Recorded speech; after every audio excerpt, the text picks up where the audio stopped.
बिस्मिल्लाहिर्रहमानिर्रहीम। अस्सलाम वालेकुम dear students. Chapter number 2 basic concepts and terminology of databases हमारा आज का टॉपिक व्हाट इज़ अ की, और उसके साथ साथ हम डिफरेंट टाइप्स ऑफ कीज़ जो हैं जो DBMS में यूज़ होती हैं उनको डिस्कस करेंगे। स्टूडेंट्स, आज का ये लेक्चर बहुत इम्पॉर्टेंट है लॉन्ग के पॉइंट ऑफ व्यू से, और इस चैप्टर का सबसे ज़्यादा इम्पॉर्टेंट टॉपिक जो है ये है। और अगर आप कॉन्सेप्चुअल पॉइंट ऑफ व्यू से बात करते हैं तो उस लिहाज से भी ये बहुत ज़्यादा इम्पॉर्टेंट जो है वो टॉपिक है, इसलिए आपने इसको बहुत ध्यान से जो है वो सुनना है। इस टॉपिक को मैं टोटल 3 लेक्चर्स में जो है वो इसको डिवाइड करूँगी। आज का एक पार्ट और बाकी 2 पार्ट्स जो हैं वो हम बाद में जो है वो करेंगे ताकि आप इसको अच्छे से कवर कर सकें। सो पहले आपके पास है व्हाट इज़ अ की। Students, a key is an attribute or field or set of attributes of a relation. Attributes के बारे में तो हमने डिस्कस किया हुआ है पहले। मैं आपको एक अगली स्लाइड में टेबल ड्रॉ किया है, मैं इसको यहाँ से दिखाती हूँ। ये इस वक्त एम्प्लॉय का टेबल है, किसी कॉलेज का एम्प्लॉय का टेबल है। इसमें ये आपके पास employee code, employee name, salary और डेट ऑफ बर्थ, ये इसके एट्रीब्यूट्स जो हैं वो हैं, या फिर आप इसको फील्ड्स का नाम जो है वो दे सकते हो। अब क्या है कि की जो है वो एक एट्रीब्यूट हो सकती है, इसमें से ये कोई सी एक एट्रीब्यूट को आप जो है वो सिलेक्ट कर लो तो आप कहोगे कि ये एक की है।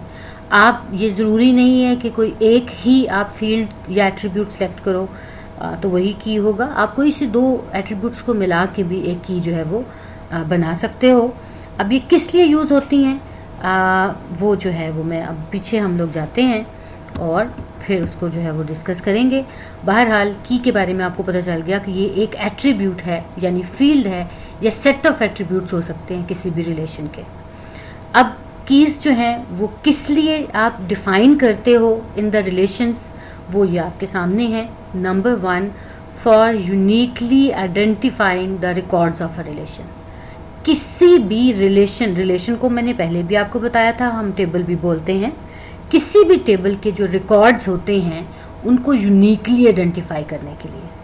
फॉर एग्ज़ाम्पल, मैं वापस अगर उसी टेबल के ऊपर जाती हूँ तो यहाँ पे हम ये कहते हैं कि ये वाला जो रिकॉर्ड है, ये पूरी की पूरी एक रो, या जिसको हम टपल बोलते हैं, ये किसका रिकॉर्ड है?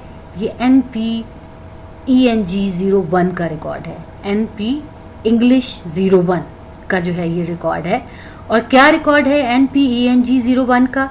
कि ये जो एम्प्लॉय हैं इनका नेम मिस्टर जमील है, ये 50,000 सैलरी ले रहे हैं और इनकी डेट ऑफ बर्थ जो है 15/2/85 है। तो ये जो है इस एट्रीब्यूट को हमने यहाँ पे की कहा, इसलिए हमने इसको की कहा क्योंकि इसकी बेस पे हम बाकी सारा रिकॉर्ड जो है वो एक्सेस कर रहे हैं, यानी ये रिकॉर्ड यूनिकली आइडेंटिफाई हुआ इस की वजह से। और उसके बाद फिर for establishing relationships between relations.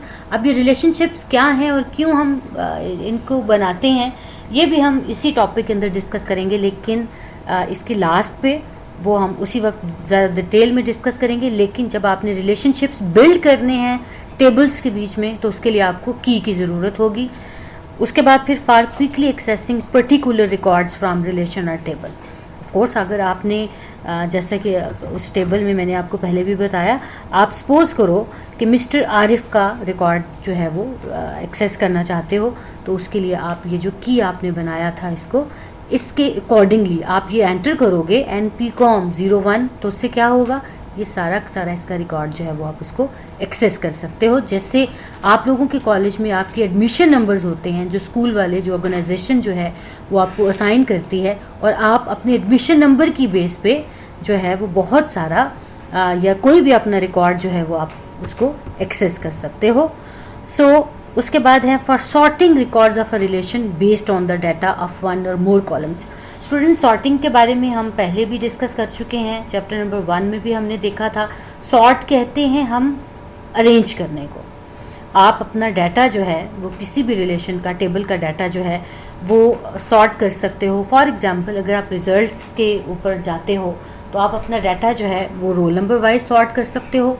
Alphabetical order में सॉर्ट कर सकते हो, इवन आप अपना डाटा जो है वो ग्रेड वाइज या फिर पोजीशन वाइज जो है वो भी सॉर्ट कर सकते हो। तो बहरहाल सॉर्टिंग के लिए भी आपको जो है वो एक की ज़रूरत होगी और वो आप डिफ़ाइन करोगे। आगे हम जब टाइप्स ऑफ कीज़ पढ़ेंगे तो उसमें आप एक सॉर्ट की जो है वो भी पढ़ोगे तो आपको ज़्यादा आइडिया होगा। बहरहाल अगर हमने रिलेशंस को सॉर्ट करना है तो उसके लिए भी आपको की को डिफ़ाइन करना पड़ता है। अब ये आपके सामने कुछ डिफरेंट टाइप्स ऑफ कीज़ हैं। प्राइमरी की है, सेकेंडरी की है, कैंडिडेट की है, ऑल्टरनेट की है, कंपोजिट की है, सॉर्ट की है और एंड पे जो है वो फॉरेन की है। ये प्राइमरी की और फॉरेन की जो होती हैं स्टूडेंट्स, ये रिलेशनशिप्स बिल्ड करने के लिए जो है वो यूज़ होती हैं। आज हम लोग जो है डिस्कस करेंगे सिर्फ एक की को और वो आपके पास है प्राइमरी की। स्टूडेंट्स, सबसे ज़्यादा इम्पॉर्टेंट की जो आपके पास होती है वो प्राइमरी की होती है, इसलिए कि अगर आपने किसी दूसरे टेबल के साथ रिलेशनशिप क्रिएट करना है, रिलेशनशिप बिल्ड करना है, तो वो आप प्राइमरी की के थ्रू जो है वो करते हो। अब क्या है प्राइमरी की? एन एट्रीब्यूट और सेट ऑफ एट्रीब्यूट्स। पहले भी मैंने आपको बताया, जाहिर है ये एक फील्ड है, वो चाहे एक है चाहे सेट ऑफ एट्रीब्यूट्स आप 2 या 3 को मिला के भी एक की जो है वो बना सकते हो। That uniquely identifies each record in a relation is known as primary key. अब इसका क्या मतलब है कि that uniquely identifies each record? इसका मतलब ये है कि जैसे ये टेबल आपके सामने है, यहाँ पे एम्प्लॉय कोड को जो है वो हमने प्राइमरी की सिलेक्ट किया है। ये प्राइमरी की आप खुद से सिलेक्ट करते हो कि इन चारों एट्रीब्यूट्स में से आपका प्राइमरी की कौन सी हो सकती है। तो मैंने यहाँ पे एम्प्लॉय कोड को प्राइमरी की सिलेक्ट किया है, इसलिए कि एम्प्लॉय कोड आप देख रहे हो, हर जितने भी इसके अंदर 1 2 3 4 5 6 रिकॉर्ड्स हैं, इन सब के सब रिकॉर्ड को यूनिकली जो है वो आइडेंटिफाई कर रहा है एम्प्लॉय कोड। अगर आप बात करते हो नेम की स्टूडेंट्स, तो नेम तो कोई से 2 टीचर्स के सेम हो सकते हैं। यहाँ मैंने सेम नहीं लिखे, लेकिन कोई से 2 टीचर्स नेम, सेम नेम के बहुत सारे टीचर्स एक कॉलेज में या एक स्कूल में या एक यूनिवर्सिटी में या एक जगह पे जो है वो हो सकते हैं। इसलिए आप एम्प्लॉय नेम जो है ये कहोगे कि ये यूनिकली आइडेंटिफाई नहीं होता। इसी तरह से सैलरी भी बहुत सारों की सेम हो सकती है, डेट ऑफ बर्थ भी सेम हो सकती है। यूनिकली आइडेंटिफाई करने का मतलब ये है कि कोई उस जैसा रिकॉर्ड ना हो, वो यूनिक रिकॉर्ड हो, उससे मिलता जुलता, या वो एक रिकॉर्ड जो है वो नहीं हो सकता। तो अगर ऐसा आपके टेबल के अंदर ऐसा एक एट्रीब्यूट मौजूद है जो कि यूनिक है सबसे, उस जैसा कुछ भी उसके अंदर कोई एक रिकॉर्ड भी उस जैसा नहीं है, तो वो आप उसको प्राइमरी की के तौर पे सिलेक्ट कर सकते हो।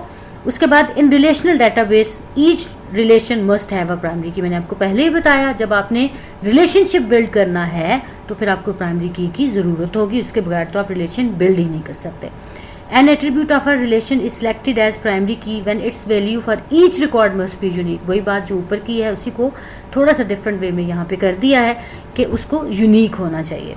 स्टूडेंट्स, ये एम्प्लॉय टेबल मैंने पहले ही आपसे डिस्कस कर लिया है। इसमें in the above table employee code is selected as primary key. वो मैंने आपको बताया, एम्प्लॉय कोड इसलिए सिलेक्ट किया है प्राइमरी की के तौर पे कि प्राइमरी की सिलेक्ट करने के लिए सबसे पहली कंडीशन ही आपके पास ये होनी चाहिए कि इसके अंदर जितने भी डाटा है वो कोई से 2 डाटा सेम ना हों। अगर सेम होंगे तो फिर वो प्राइमरी की के तौर पे सिलेक्ट करने के काबिल ही नहीं होगा, वो एट्रीब्यूट आप उसको सिलेक्ट नहीं कर सकते एज प्राइमरी की। स्टूडेंट्स, कुछ इंपॉर्टेंट पॉइंट्स हैं अबाउट प्राइमरी की।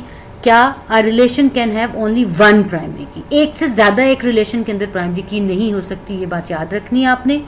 ईच वैल्यू इन प्राइमरी की मस्ट बी यूनिक। वही चीज़ जो मैंने पहले आपको बता दिया कि उसके अंदर कोई से भी 2 सेम आइटम्स या 2 सेम रिकॉर्ड्स आपके पास नहीं हो सकते। अब primary key can not have a null value. इसका क्या मतलब है कि ऐसा ना हो कि इसके अंदर आपके कोई भी वैल्यू नहीं आ रही है। जैसे सपोज करो हम फ़ोन नंबर को जो है वो एम्प्लॉय प्राइमरी की के तौर पर सिलेक्ट कर लेते हैं, तो हो सकता है किसी स्टूडेंट के पास कोई फ़ोन नंबर हो ही ना, उस केस में ये ब्लैंक जो है वो हो जाएगा। तो नल वैल्यू जो है वो नहीं आ सकती एज प्राइमरी की। सो स्टूडेंट्स, ये था आपके पास प्राइमरी की का टॉपिक। आज के लिए बस इतना ही, क्योंकि ये बहुत इंपॉर्टेंट है, इसलिए मैं इस टॉपिक को 3 मुख्तलिफ डेज़ पे जो है वो इंशाल्लाह डिवाइड करूँगी और आप उसको फिर समझोगे। इसको आपने बहुत अच्छे से जो है वो आज वाले लेक्चर को सुनना है और फिर उसको पढ़ना भी है। Thank you so much.